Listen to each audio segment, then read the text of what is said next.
So today I thought I'd share with you some of my favourite exercises for your glute muscles. So many out there, it's really hard to know which ones to do, why you're doing them. So I wanted to do this video to kind of explain the reasons why you do it and what muscles you're actually targeting. So we're going to start off with the one exercise that everybody probably knows, and that's your shoulder bridge. So with the shoulder bridge, you're going to come onto your back. You want your head flat on the floor for this. And you want your feet around hip width apart. So we're going to do our shoulder bridge with a bit of what we call segmental mobility. So we're going to try and get each vertebrae moving nice and kind of separately as much as we can. So we're going to start by ever so slightly tilting our bucket of water. So imagine our hips as a bucket of water, tilting it back so our lower back's flat into the mat. And then we're going to start to lift that bottom, and we're going to try and peel each section of our vertebrae off the mat one at a time. You're only going to lift where your chest is roughly in line with your hips, so you shouldn't get any back discomfort. You'll pause, take a breath in, and as you breathe out, you're going to roll back down. Ribs first, back of the ribs, one vertebrae at a time, bottom relaxing at the bottom. So we're going to go again. You can imagine that pelvis as a bucket of water. You're going to tilt that pelvis back. You're going to flatten the back. You're going to start to lift the bottom and peel one vertebrae at a time off the floor. Pause at the top for a breath, and then exhale, slowly lowering through the middle of the back, the lower back, and the bottom to the final one to place down. Now to make it a little bit harder, you can add a leg lift. So you do exactly the same, you curl all the way through, trying to get each segment of that back moving.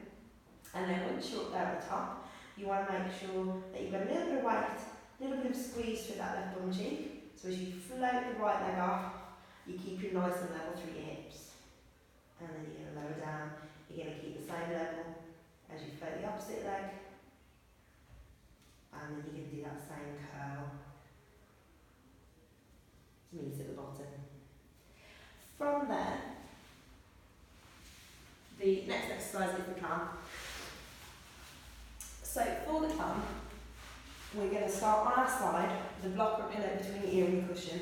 Knees bent, feet roughly in line with your hips. You want the hips stacked on top of each other, and then you want to feel like you're lengthening your topical way towards your feet, just to create a small gap between your waist and the mat.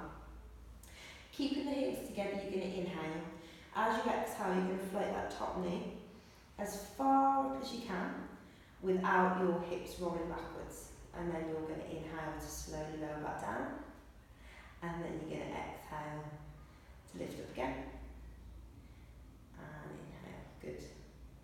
So ideally, you want to be feeling this right in that uppermost cheek of your bottom.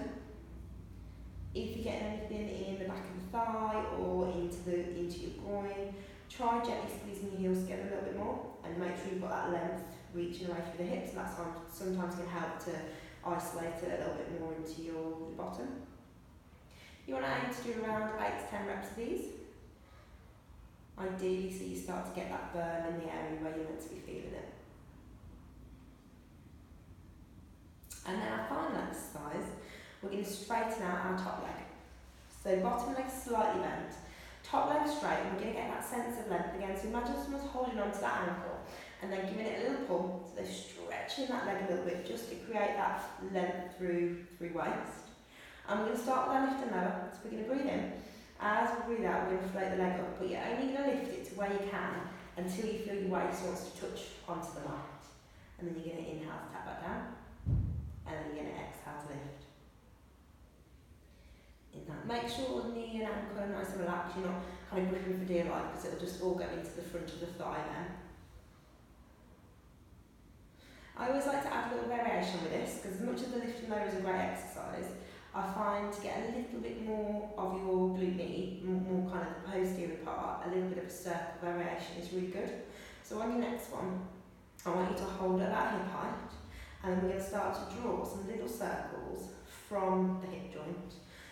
But I want you to put most of the effort into the backwards part of the circle. So as you reach that leg behind you, really feel like you're dragging that heel through some sticky mud or some sticky treacle, really reaching into the circle, and you should start to feel that really intensify in that bottom now as well.